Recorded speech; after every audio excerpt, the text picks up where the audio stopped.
Madame Behia Amrani, bonjour. Bonjour, Merci d'être parmi nous aujourd'hui. avec plaisir. Alors tout d'abord, Madame Behia Amrani, nous sommes en plein dedans, la rentrée des médias avec tout ce que cela implique.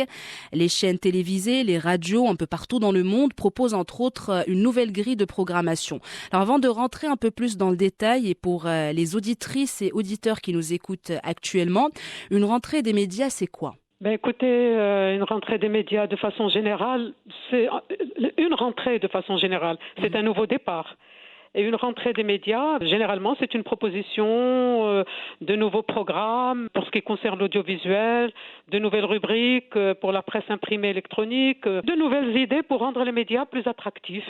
Voilà, c'est aussi parfois des petits réajustements dans l'organisation du travail, mais essentiellement, ce sont de nouveaux programmes. Une nouveauté, ce qu'on propose, qu'on essaie de proposer de nouveau pour donner le sentiment d'un nouveau départ. D'accord. Et comment cette rentrée justement se déroule au Maroc en comparaison par exemple avec d'autres pays d'Europe à titre d'exemple? En temps normal, la rentrée des médias au Maroc a lieu comme partout ailleurs, comme en Europe, comme partout ailleurs.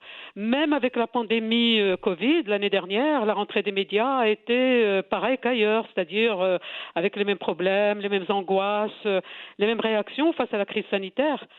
Cette année, au Maroc, chez nous, Mhm, en plus de l'impact de Covid, il y a plusieurs dossiers nationaux importants qui vont nécessiter une mobilisation particulière des médias. mhm, Je peux vous donner quelques-uns, vous citer quelques-uns. bien sûr. Les élections, Mhm. d'abord, c'est le plus gros dossier. Bien sûr, Et actuel. tous Mhm, les voilà, et tous les changements qui vont avec sur l'échiquier politique, c'est-à-dire nouveau Parlement, nouveau gouvernement, nouvelle répartition des portefeuilles ministériels.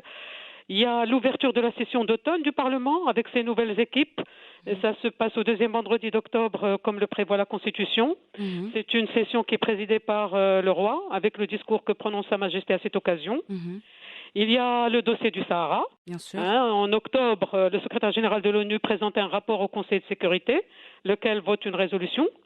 On attendait la nomination d'un nouvel envoyé spécial du secrétaire général de l'ONU en remplacement de Horst Kohler Mhm, pour remettre les parties autour d'une table de négociation.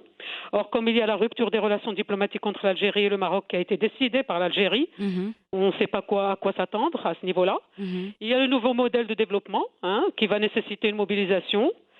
Il y a déjà une réflexion sur le PLF 2022, plus qu'une réflexion, il y a des propositions, il y a la lettre de cadrage déjà qui a été faite, mais il y a tous ces dossiers chauds qui vont faire que la rentrée des médias ne sera pas une rentrée de tout repos.